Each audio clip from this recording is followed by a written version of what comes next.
Assalamualaikum warahmatullahi wabarakatuh. Apa kabar kawan-kawan semua di seluruh Indonesia yang mengikuti channel saya? Semoga kawan-kawan semua selalu sehat dan tetap semangat dalam menjalani kegiatan sehari-hari. Jadi hari ini saya akan kembali berbicara seputar humas.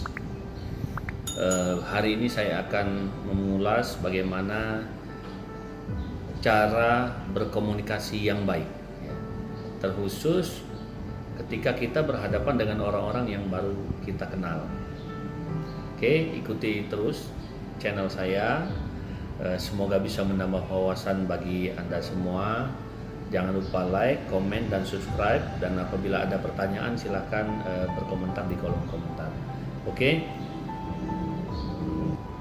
Baik, kawan-kawan semua, kali ini saya akan mengulas bagaimana cara berkomunikasi yang baik. Komunikasi itu sisi yang paling fundamental menurut saya dalam konteks kita menjadi seorang humas. Kenapa saya katakan demikian? Karena cara kita berkomunikasi itu merepresentasikan, mewakili institusi yang kita bawa, ya. Jadi kalau humasnya itu sendiri kelihatan tidak capable, tidak berkualitas, tidak profesional, itu tentunya akan mempengaruhi penilaian terhadap organisasi yang kita wakili saat ini. Untuk itu saya sudah menyimpulkan berdasarkan pengalaman yang saya miliki bekerja di bidang kehumasan, yakni ada 4 poin, ya, 4 poin yang mudah-mudahan bisa membantu kawan-kawan semua khususnya yang bekerja di bidang kehumasan bagaimana cara berkomunikasi yang baik. Oke, baik. Jadi kemampuan pertama yang harus dimiliki oleh seorang humas, ya, yaitu kemampuan mendengarkan. Memang terdengar sepele kawan-kawan semua. Kita bisa mendengar sambil menulis, kita bisa mendengar sambil ada aktivitas yang lain. Namun kemampuan mendengar yang saya maksud ini adalah ketika kita menerima informasi dari orang lain, kita harus dengan seksama mengikuti apa yang dibicarakan sehingga tidak muncul ada persepsi negatif yang dinilai terhadap diri kita selaku representasi dari organisasi itu atas apa yang disampaikan. Jadi ketika kita menyampaikan sesuatu, kadang-kadang kalau orang lain itu kesannya tidak mendengarkan atau kesannya acuh tidak acuh, kita akan langsung berprasangka yang tidak baik, seolah-olah kita tidak ditanggapi. Padahal kita mendengar.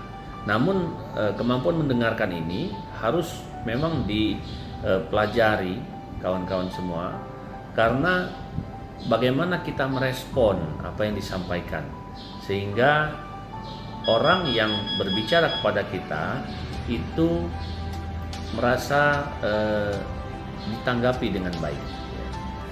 Baik, kemampuan yang kedua yang harus dimiliki oleh seorang humas yaitu bagaimana cara berkomunikasi secara nonverbal.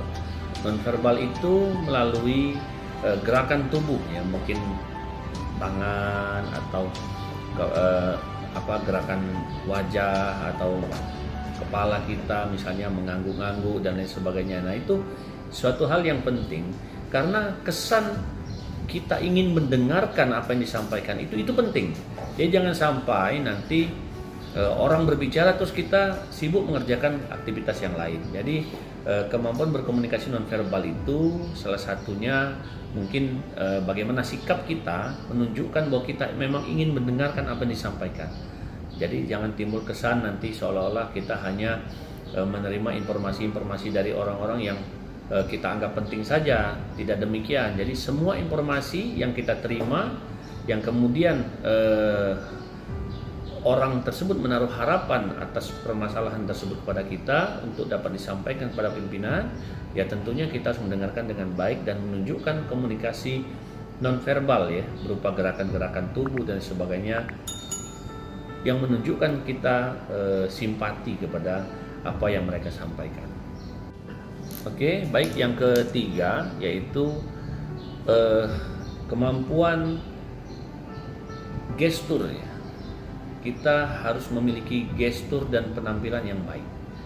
Kenapa saya katakan? Seringkali orang secara awam melihat, kenapa sih ketika seseorang itu bekerja di humas dia kelihatannya lebih rapi ya, pakaiannya dibedakan, kemudian kesannya itu kalau perempuan mungkin dia berpenampilan menarik, laki-laki juga demikian. Kenapa demikian? Karena memang ketika seseorang ya, yang diajak bicara dalam tanda kutip enak untuk dilihat, nyaman untuk dipandang, tentunya kita juga akan timbul rasa positif di dalam apa yang kita harapkan itu. Jadi jangan sampai nanti ketika misalnya seseorang menyampaikan informasi kepada kita, terus kita penampilannya tidak menunjukkan seorang yang profesional, tentunya akan sangat mempengaruhi persepsi daripada orang yang menyampaikan pengaduan atau menyampaikan permasalahan kepada kita. Kenapa demikian? Karena menurut saya memang penampilan itu penting ya, dalam arti kita tidak harus karena setiap fisik setiap orang berbeda-beda. Namun tentunya kita harus menunjukkan penampilan cara berpakaian, mungkin gaya berbicara, kemudian gestur wajah, kemudian cara kita menanggapi itu penting gitu. Jadi kalau kawan-kawan semua bekerja di bidang humas, tentunya harus juga memperhatikan penampilan ya, karena kita adalah dalam tanda kutip etalase yang harus menjadi garda depan dalam rangka menyampaikan informasi maupun menerima informasi dari pihak luar.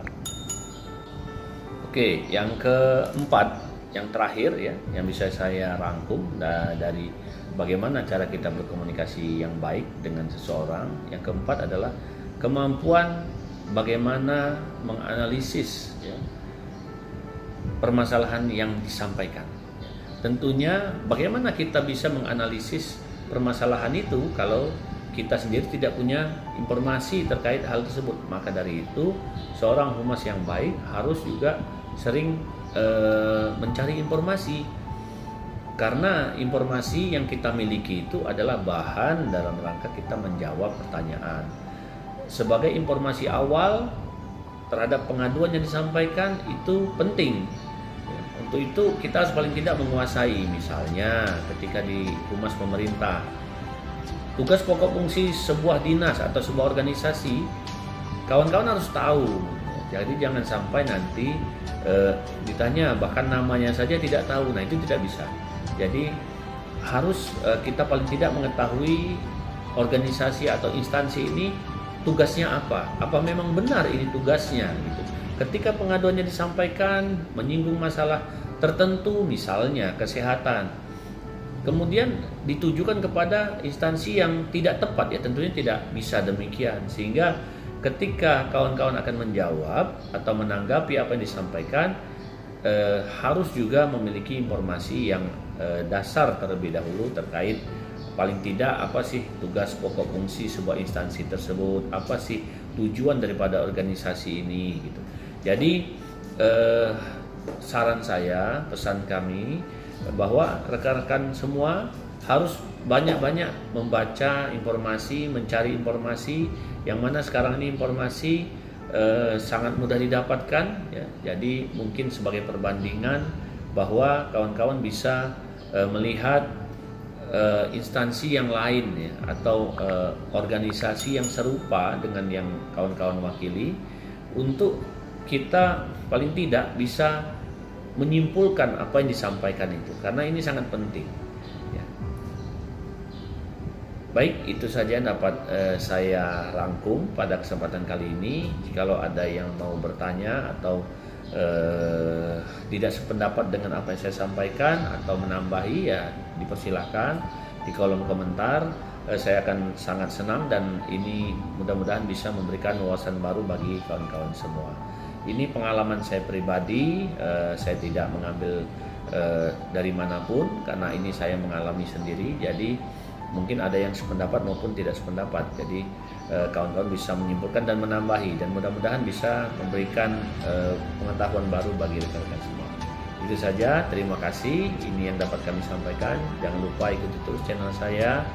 Jangan lupa like, komen, dan subscribe. Terima kasih. Tetap semangat.